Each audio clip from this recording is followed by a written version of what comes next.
हे बहू रानी, तुम्हारी सुविधा के लिए सास ससुर ने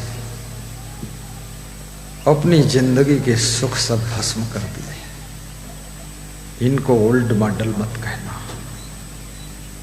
इनको अपनी सगी मां से भी अधिक देखना और इनकी सेवा करना। कोई देवी देवता आपकी सेवा लेने के लिए आपके घर नहीं आता है। सास ससुर के रूप में ही देवी देवता आते हैं, पति के रूप में ही परमेश्वर आते हैं, नारी के रूप में नारायणी से मिलन होता है। छोटे छोटे बच्चों के रूप में कृष्ण आते हैं, छोटी छोटी बेटियों के रूप में राधा का दर्शन होता है। इसलिए बच्चों को अच्छे संस्कार देना, बेटियों को शिक्षा संस्कार देना और अपने माता पिता में देवी देवता का रूप देख करके उनकी सेवा करना, यहीं से तुम्हारा बेड़ा पार होगा, यहीं से बेड़ा पार। बोलिए सद्गुरु भगवान की जय।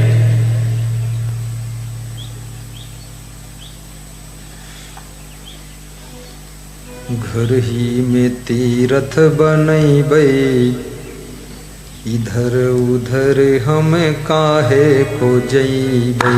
घर ही में तीरथ बनैबै, इधर उधर हम काहे खोजैबै। संतन के सतसंग तीरथ में, संतन के सत्संग तीरथ में मली मली दाग छोड़ैबै। इधर उधर हम काहे को जैबै। घर ही में तीरथ बनैबै, मंदिर हम काहे को जैबै। घर में तीरथ।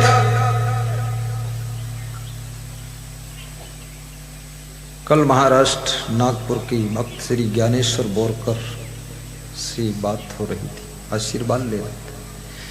कह रहे थे हरिद्वार गया, ऋषिकेश गया, गंगा में खूब नहाया रोज।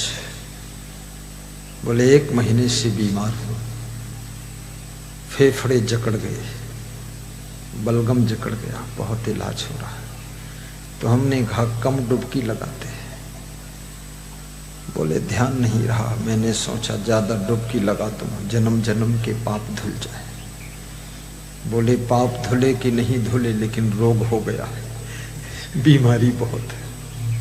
तो मैंने कहा सत्संग की गंगा में डुबकी लगाया करो।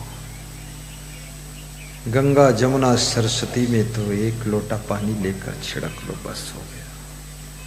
क्योंकि शरीर उतना मजबूत नहीं है, ठंडी ठंडी लहरों का पानी। और याद रखना, तुलसीदास कहते हैं मुद मंगल में संत समाजो, जो जग जंगम तीर्थ राजो।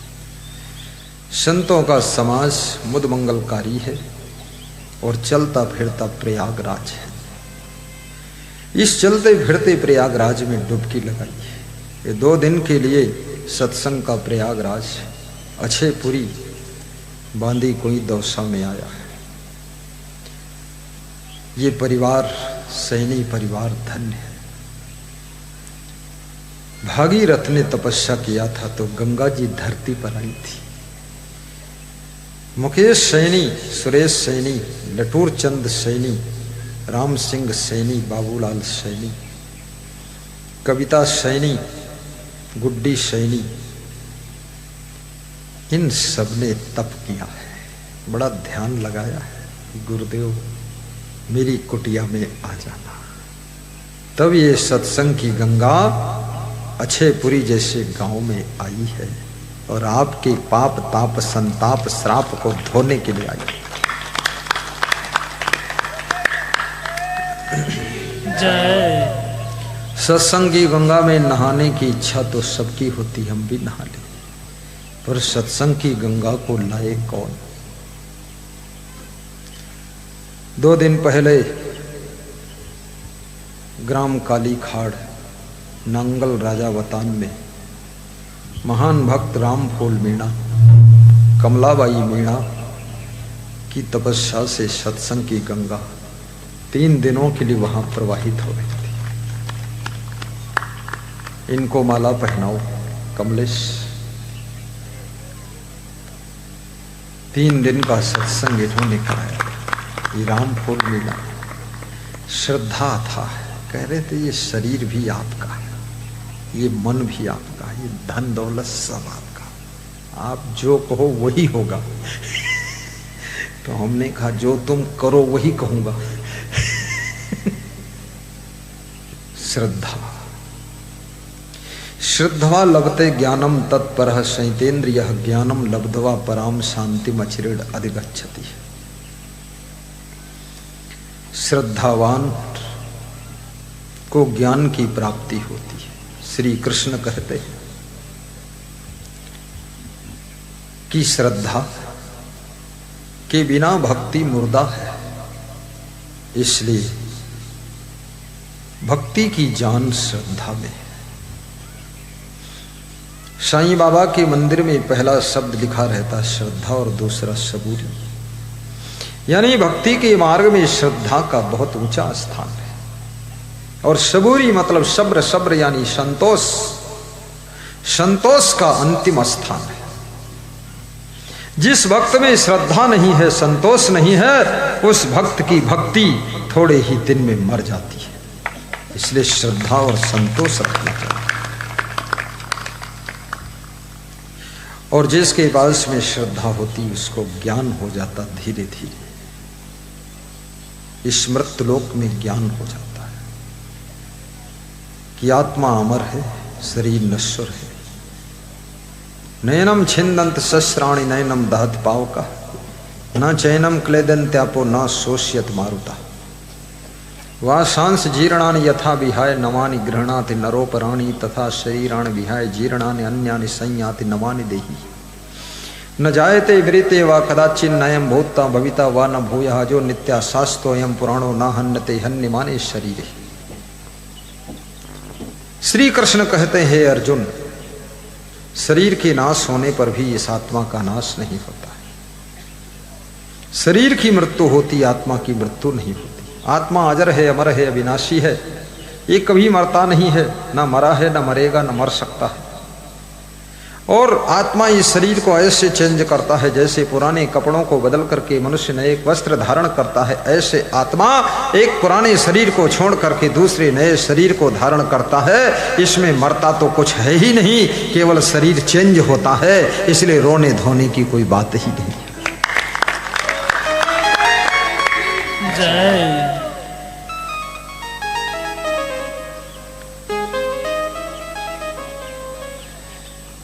हम शुद्ध चैतन्य ज्ञानम स्वरूपम अजर हम अमर हम अखंडम अनुपम अहम शुद्ध चैतन्य ज्ञानम स्वरूपम अजर हम अमर हम अखंडम अनुपम अजर हम अमर हम अखंडम अनुपम अहम शुद्ध चैतन्य ज्ञानम स्वरूपम। मैं शुद्ध हूं, चैतन्य हूं और ज्ञान स्वरूप हूं। शरीर से जब ज्ञान स्वरूप आत्मा विदा हो जाती है, आंखें रहती लेकिन देखने का ज्ञान नहीं करती, कान रहते पर सुनने का ज्ञान नहीं करते, जीभ रहती बोलने का ज्ञान नहीं करती, स्वाद बताने का ज्ञान नहीं करती, हाथ रहते लेकिन काम नहीं करते। क्योंकि आत्मा का एक नाम जीव है, और जीव इसलिए कहा गया जब तक वो शरीर में रहता है तब तक शरीर जीवित रहता है, और जीव जब निकल जाता है तो शरीर मृतक हो जाता है। और ये 10 द्वारे का पिंजरा तामे पंछी पौन रहीबे को अचरज बड़ा जात अचंभव कौन। इस 10 द्वार का शरीर पिंजड़ा है, इसमें पंछी की तरह जीव बैठा हुआ है। ये बैठा है, रह रहा है, यही आश्चर्य है। क्योंकि 10 द्वार खुला है, 10 गेट खुला है, किसी गेट से बाहर जा सकता पर जाता नहीं है। 90 साल बैठा रहता शरीर के पिंजड़े में, उड़ता ही नहीं। कितने बूढ़े हो गए लोग कहते हैं हे भगवान मुझको ले जाओ। कितने स्त्रियां बुढ़ी हो गई, बहुत बीमार रहती, कहती अरे भगवान मेरा रजिस्टर भूल गया क्या। मेरे से कहती हैं तुम जाओ भगवान से कह देना रजिस्टर मेरा खोल के मुझे मार दे, गला दबा दे। और अगर बिच्छू निकल पड़े तो बूढ़ी भागती है, अरे बिच्छू से डरती है, मौत मांगती है, काट दे बिच्छू को, काट ले सांप तेरे, तू मर जा।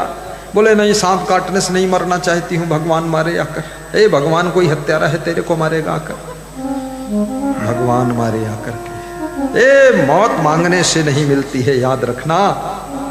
जितनी सांसों की पूंजी लेकर के आत्मा ने जन्म लिया है उतनी सांसें आपको खर्च करना ही पड़ेगा। और जब पूरी सांसों का बंडल खत्म हो जाएगा तब शरीर अपने आप मृतक हो जाएगा। बोलिए सद्गुरु भगवान की जय जय जय। वाह, जय हो। अब मुझे ज्यादा सावधान होना है, क्योंकि शुरू में मैं असंग दास था, फिर असंग साहेब हुआ, फिर असंग देव हुआ, और छेपुरी में असंग देव भगवान हो गया। अब भगवान जब लोगों ने बोल दिया तो भगवत गुण हमको विभूषित रखना पड़ेगा। भगवान कोई ऐसे नहीं बोला, सबको थोड़े बोलते लोग भगवान। किसी किसी को तो लोग तो बोलते हैं गधा है, भैंसा है, किसी को बोलते हैं अरे पूरा बैल है। ये मेरे को बोल रहे हैं भगवान। उनमें कुछ दिख रहा भगवान का गुण गुरु जी में, भगवत गुण, भगवत कार्य। हमारे एक संत जी भजन गाते हैं, हे गुरुदेव हम तुमको इसीलिए पूजते हैं कि तुम भगवान का कार्य करते हो। कैसे गाते जरा गा दो एक लाइन। बड़ा अच्छा भजन बनाया उन्होंने। वो मेरा भोजन भी बनाते हैं और जो छुट्टी पाते तो भजन भी बनाते हैं। बोलिए सद्गुरु भगवान की जय। काम करते गुरु आप भगवान।